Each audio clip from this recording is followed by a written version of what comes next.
वफादार चौकीदारों की मांग जायज है। राज्य भर के लगभग 450 चौकीदार आज आंदोलनरत है। इसके पीछे सरकार का स्पष्ट फैसला नहीं लिया जाना एकमात्र कारण है। यह बातें गुरुवार को पुराने विधानसभा हॉल में आयोजित झारखंड राज्य वफादार चौकीदार पंचायत स्तरीय बैठक में चौकीदारों को संबोधित करते हुए प्रदेश अध्यक्ष कृष्ण दयाल सिंह ने कही। उन्होंने कहा कि विधायक उमाशंकर अकेला और ग्रामीण विकास मंत्री आलमगीर आलम के साथ हुई 6 सूत्री मांगों पर बैठक पर सरकार ने अपना सकारात्मक आश्वासन दिया है, पर अब तक आश्वासन को अमल में नहीं लाया गया है।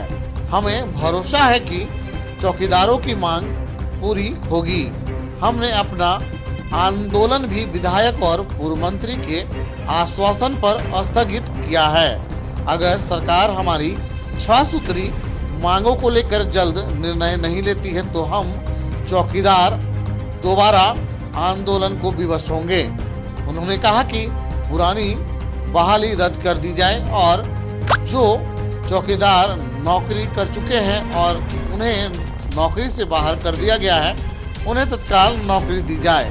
गुमला जिले के कई चौकीदारों को 8 माह से वेतन का भुगतान नहीं किया गया है, उन्हें तत्काल वेतन का भुगतान किया जाए। इसके अलावा कई अन्य मांगे हैं, सुनिए विस्तार से।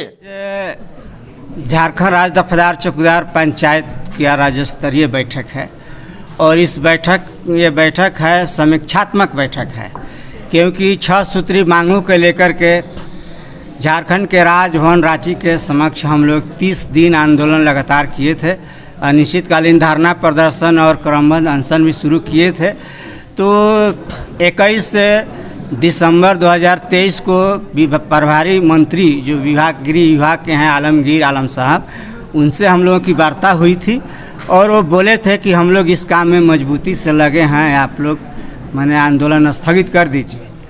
तो चूँकि एक माननीय विधायक भी थे वहाँ बरही के श्री उमाशंकर अकेला जी, तो हम लोग उनके बात से संतुष्ट होकर के आंदोलन स्थगित किए थे 22 दिसंबर 2023 को।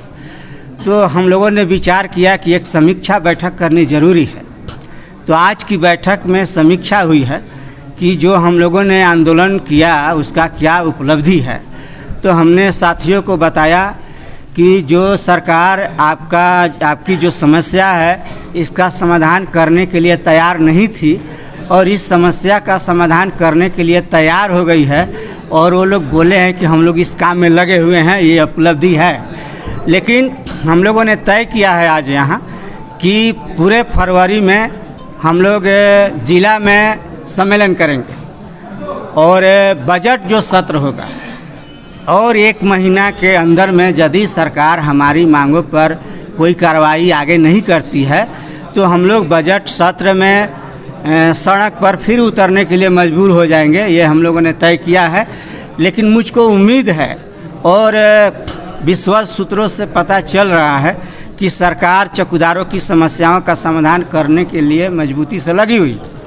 तो ये हो जाए तो सोना में सुगंध है और नहीं होगा तो ये लोकतंत्र का तकाजा है। हम फिर साथियों के साथ उतरेंगे सड़क पर और आपके चैनल के माध्यम से हम माननीय मुख्यमंत्री जी श्री हेमंत सोरेन जी और गृह विभाग के प्रभारी माननीय मंत्री श्री आलमगीर आलम साहब से मैं यही कहना चाहता हूँ कि ये गांव के पहरेदार हैं, गरीब लोग हैं और पुसुत दर पुसुत काम करते आए हैं। इनकी सूचना जनहित और राजहित में बहुत महत्वपूर्ण होती है और इनके काम में जो भी बाधाएं आ रही है उसको तत्काल दूर करें और इनके साथ न्याय करें। यही हम आपके चैनल के माध्यम से कहना चाहते हैं और जल्द से जल्द उपाय करें कि हम लोगों को फिर दोबारा सड़क पर न उतरना पड़े। ये मैं आपके चैनल से कहना चाहता हूँ। सरकार का जो स्थिति है उसमें किस हद तक काम होता है? देखिए, अभी तक का हम चूँकि सरकार हमको अधिकृत तौर पर कोई सूचना नहीं दी है, इसलिए अधिकृत तौर पर मैं आपको कुछ नहीं बता सकता कि ये मामला कहाँ तक पहुँचा है, क्योंकि हम लोग संघर्ष करने वाले लोग हैं और संघर्ष करने वाले लोग संघर्ष में विश्वास करते हैं और संघर्ष में इतनी शक्ति होती है कि कठिन से कठिन काम भी संघर्ष आसान बनाता है। और हमने 30 दिन आंदोलन चलाया है कड़ाके ठंड में, और ठंड में वर्षा पड़ रही थी, हम लोग सारे लोग भीग गए थे। इसके बाद भी हम लोगों ने आंदोलन छोड़ा नहीं और आंदोलन किया, और आंदोलन के माध्यम से शासन प्रशासन में जो लोग बैठे हैं उनको, और जो लोग हैं आम आदमी, सबको हम लोगों ने आप लोगों के माध्यम से बताने का काम किया कि हमारी जो समस्या है उसका कारण क्या है, उसका निदान क्या है, और हमारे साथ जो अन्याय हुआ है उसको उस अन्याय को आप दूर करिए, हम लोगों ने बताने का काम किया। तो हमारी सबसे जो प्रमुख मांग है उसके बारे में आपको बता देना चाहता हूँ शॉर्ट में, कि जिन जिलों में चौकीदारों के रिक्त पदों पर विज्ञापन निकला है उसको तत्काल सरकार रद्द करे, और सेवा विमुख चौकीदारों को पुनः सेवा में योगदान कराएं, और 1 जनवरी 1990 के पूर्व और बाद में सेवानिवृत्त चौकीदार दफदारों के आश्रितों की नियुक्ति पूर्व नियुक्ति प्रक्रिया के अनुसार करने का आदेश सभी उपायुक्तों को दे, और इस बाबत भारतीय संविधान के अनुच्छेद 16 के उप अनुच्छेद 4 की भावना के आलोक में ये झारखंड सरकार तत्काल अध्यादेश जारी करे, या झारखंड विधानसभा से झारखंड चौकीदार ग्राम संशोधन विधेयक 2024 पास करावे, ताकि ये चौकीदारों को न्याय मिल सके। ये हमारी प्रमुख मांग है, और इसमें जो भी बाधाएं आ रही है सरकार उसको दूर करे। ये माननीय मुख्यमंत्री जी और इस सरकार के जो नेतृत्वकर्ता हैं हमेशा बोलते हैं ये लोग कि ये गरीबों की सरकार, आदिवासियों की सरकार, मूल निवासियों की सरकार। ये चौकीदार दफदार तो 99% से ज़्यादा हैं मूल निवासी, गरीब हैं, आदिवासी हैं, तो इनके साथ आप न्याय करिए।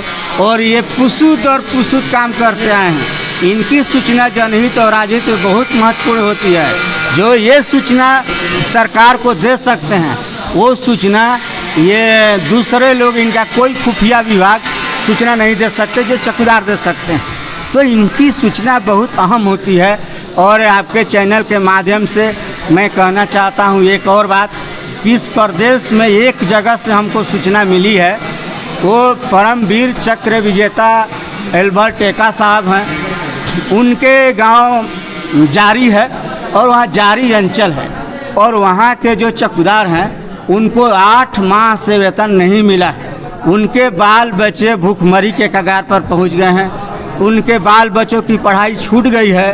तो आपके चैनल के माध्यम से और इस चौकीदार दफदारों की बैठक के माध्यम से मैं माननीय मुख्यमंत्री और गृह विभाग के अपर मुख्य सचिव से मैं कहना चाहता हूँ कि गुमला जिला के उपायुक्त को आदेश दें कि तत्काल जारी अंचल के चौकीदारों का वेतन किसी भी हालत में करें, और नहीं तो फिर वहाँ आंदोलन होगा।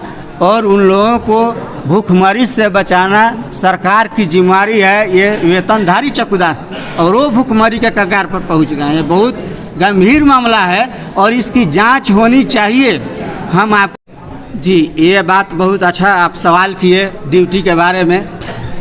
चौकीदारी जो व्यवस्था है और इसका जो मूल उद्देश्य है, ये सरकार तय कर दी है कि इनका कार्यालय अंचल है और इनका कार्य क्षेत्र इनका बीट है, और बीट अंग्रेज़ों ने तय किया था, वही आज भी चल रहा है। तो ये बीट में क्या हो रहा है, विधि व्यवस्था की स्थिति क्या है, उसके लिए जिम्मेदार। लेकिन आज बैंक ड्यूटी, रोड ड्यूटी, कैदी स्क्वाड, डाक ड्यूटी करवाते हैं, कहीं एसपी साहब के कार्यालय में काम करवाते हैं, कहीं चेकनाका ड्यूटी पर ड्यूटी कराते हैं बॉर्डर पर, और 40 किलोमीटर, 20 किलोमीटर, 30 किलोमीटर दूर से बुला के कराते हैं। तो जो चौकीदार अपने बीट में नहीं रहेंगे उनको विधि व्यवस्था के बारे में क्या सूचना मिलेगी। और मैं कहना चाहता हूं आपके माध्यम से कि चेकनाका ड्यूटी जो कर रहे थे पाकुड़ जिला में चौकीदार लोग, वहाँ के 4 या 5 चौकीदारों को सस्पेंड कर दिया गया है। और सस्पेंड कर दिया गया है क्यों? कि वो लोग वहाँ 16 घंटा 20 घंटा तक लगातार खड़ा रखने का वहाँ ड्यूटी लोग कराता है, और जो बीमार पड़ जाते हैं उस सूचना देते हैं उसको भी लोग सस्पेंड कर दिए। तो हम आपके माध्यम से सरकार से ही कहना चाहते हैं कि ये अल्प वेतनभोगी चौकीदार लोग हैं, गांव के पहरेदार हैं, और वहाँ के उपायुक्त को निर्देश दें कि उनको जल्द से जल्द रिलीज करें, और नहीं तो इसके लिए भी हमको वहाँ लड़ने जाना पड़ेगा।